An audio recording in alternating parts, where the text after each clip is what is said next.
आपने देखा होगा जनसंवाद था या जन अपमान था, क्या हालत हुई थी उस जनसंवाद की। मुख्यमंत्री को सुनने के लिए 200-250 आदमी भी बड़ी मुश्किल से इकट्ठे हो पाते थे। पहले उनकी स्क्रूटनी होती थी कि तुम्हारा सवाल क्या है। अगर कोई पहुंच भी जाता था तो उनके मुताबिक प्रश्न होता तो ठीक था, नहीं तो उनको अपमानित होना पड़ता था। किस तरह से महिलाओं को अपने दुपट्टे तक डालने पड़ गए थे, किस तरह से उनको धमकाया जाता था कि कोई डिमांड कोई करता था तो चंद्रयान पे भेज देंगे, किसी को चंद्रयान पे भेजने की बात कर रहे थे।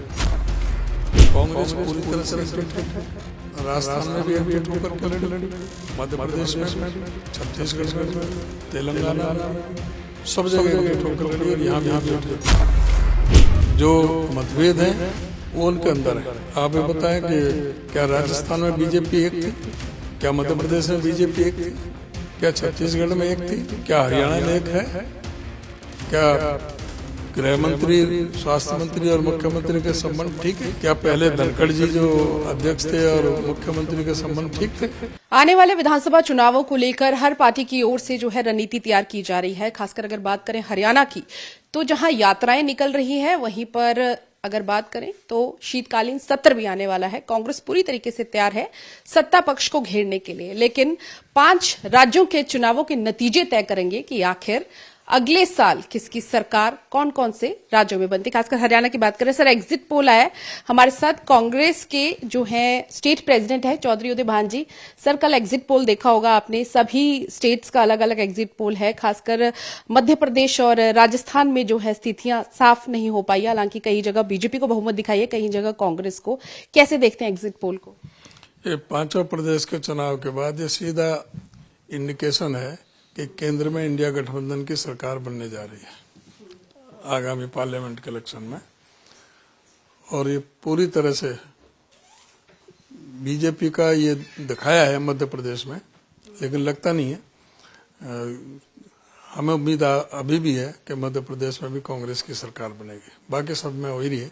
तेलंगाना कांग्रेस के पक्ष में आ ही चुका है, छत्तीसगढ़ में भी सर कांग्रेस का, और इसके अलावा मिजोरम में भी हम देख रहे हैं, छत्तीसगढ़ में भी, राजस्थान में भी, मिजोरम में कांग्रेस और जेडपीएम की बनेगी। सर, आने वाला शीतकालीन सत्र है, किस तरह से कौन कौन से ऐसे मुद्दे रहेंगे जिस पर सत्ता पक्ष को घेरा जाएगा? खासकर अगर बात करें 6 तारीख को अभी विधायक दल की मीटिंग बुलाई है 3 बजे। उसमें सारे मुद्दों पर डिस्कस होगा। जो जो मुद्दे उठाने हैं वो सभी मुद्दे होंगे, चाहे इस समय जहरीली शराब का है, लॉ एंड ऑर्डर का है, जिस तरह से हेल्थ मिनिस्टर को भवन में बैठे हुए हैं गृह मंत्री जी, ना मुख्यमंत्री से उनका कोई संवाद है, ना अपने अधिकारियों से संवाद है, 2 महीने से कोई फाइलें नहीं निकल रही, तो उस पर भी ये होगा। जिस तरह से इनका कृषि मंत्री बेहूदगी के हद तक पहुंच गए, किस तरह से किसानों से और महिला शक्ति का अपमान करने में लगे हुए हैं, किस तरह से उनको अपमानित करने का ये काम करने में लगे हुए हैं, सारे मुद्दे उसमें विधानसभा के सत्र में आएंगे। सर, बात करें अगर गन्ने की रेट की, तो हरियाणा ने जहां 386 किया था, वहीं पंजाब ने आज 391 जो है गन्ने का रेट कर दिया है। सर, कैसे देखते हैं इस फैसले को? वहीं सरकार ने कहा था कि अगले साल हम 400 कर देंगे। ऐसा है कि ये हरियाणा सरकार और बीजेपी सरकार सब जगह किसानों से बदले की भावना रखती है, इसलिए किसानों के साथ इन्होंने हर उसमें एमएसपी के जो भी रेट रखे हर एक में कम किया है। गन्ने का रेट कांग्रेस की जब सरकार थी, हुड्डा साहब ने अपने 9 साल के शासन में 193 रुपया 1 क्विंटल पर बढ़ाए थे। 310 तक ये गए थे 117 से, और अब इन्होंने 386 किया है, यानी सिर्फ इन्होंने 76 रुपये बढ़ाए हैं 10 साल में। 10वां साल इनका चल रहा है, और हुड्डा साहब ने 9 साल में 193 रुपये बढ़ाए, जबकि पहले की तुलना में किसानों का खर्चा बढ़ा है। उनका जिस तरह से डीजल जो है वो महंगा हुआ, कीटनाशक दवाएं, जो सिंचाई व्यवस्था है, खाद का है, वो सब चीज जो इनपुट कॉस्ट है, लेबर की कॉस्ट है, वो सब चीज बढ़ी है, लेकिन उस हिसाब से उन्होंने रेट नहीं बढ़ाए। हमने तो 450 की मांग की थी, और 386 तो मतलब ये कि ऊंट के मुंह में जीरा के जैसा है।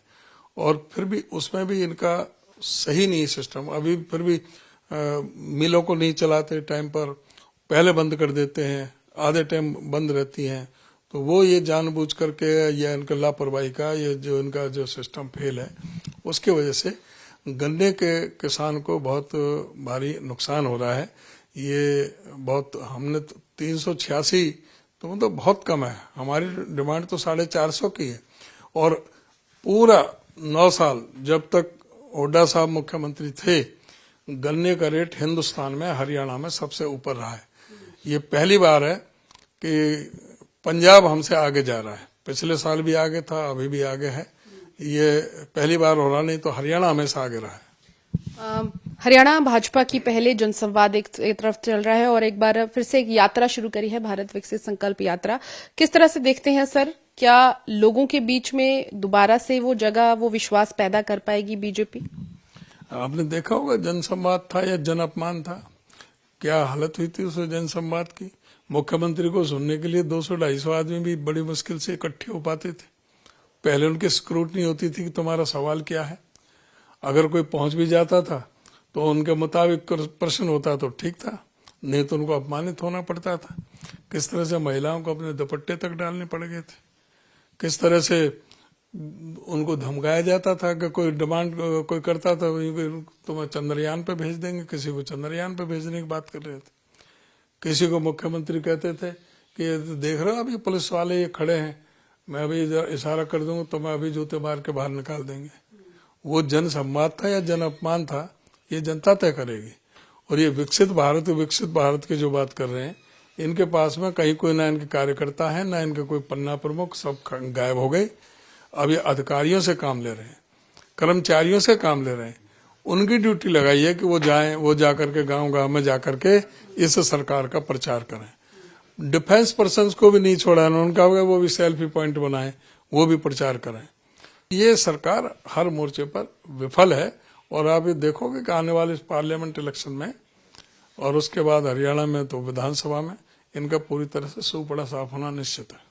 उदयभान जी, किस तरह से देखते हैं हरियाणा हमेशा में, अगर कांग्रेस की बात करें तो हमेशा गुटबाजी एक बहुत बड़ा इशू रहा है, मुद्दा रहा है। और यही हाल राजस्थान के जो एग्जिट पोल आए उसके बाद चर्चाएं ये है कि वहां पर भी गुटबाजी रही। इस वजह से जो है फिलहाल एग्जिट पोल ऐसे हैं, हो सकता है परिणाम कुछ और हो। लेकिन हरियाणा में अब स्थिति ठीक है, सब एकजुट है, सब मिलकर चुनाव लड़ेंगे। कांग्रेस पूरी तरह से एकजुट है। राजस्थान में भी एकजुट होकर के लड़ी, मध्य प्रदेश में भी, छत्तीसगढ़ में भी, तेलंगाना में भी, सब जगह एकजुट होकर लड़ी और यहाँ भी एकजुट है। जो मतभेद हैं वो उनके अंदर है।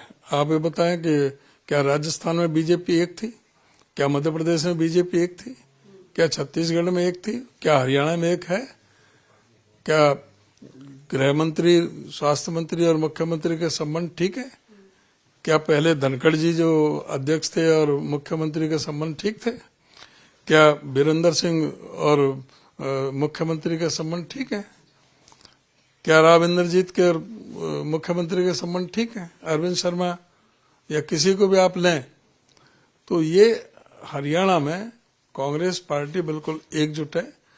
कोई थोड़ा मतभेद हो सकते हैं, लोकतांत्रिक दल में हर एक में होते हैं, मनभेद नहीं है। सब कांग्रेस पार्टी के लिए, सब खड़गे जी के साथ, राहुल जी के साथ पूरी तरह से एकजुट होकर के कांग्रेस मिल करके पूरा जो है काम करेगी। ठीक है, बहुत बहुत शुक्रिया सर। तो ये थे हमारे साथ चौधरी उदयभान जी, जिन्होंने बताया कि कांग्रेस जो है एकजुट है और मतभेद हो सकते हैं विचारों के, लेकिन मनभेद नहीं। और जोर शोर से हरियाणा कांग्रेस जो है चुनावों की तैयारी कर रही है और जीतेगी भी। कैमरा पर्सन सुनील के साथ पूजा वर्मा, डेली पोस्ट, पंजाब, हरियाणा, हिमाचल।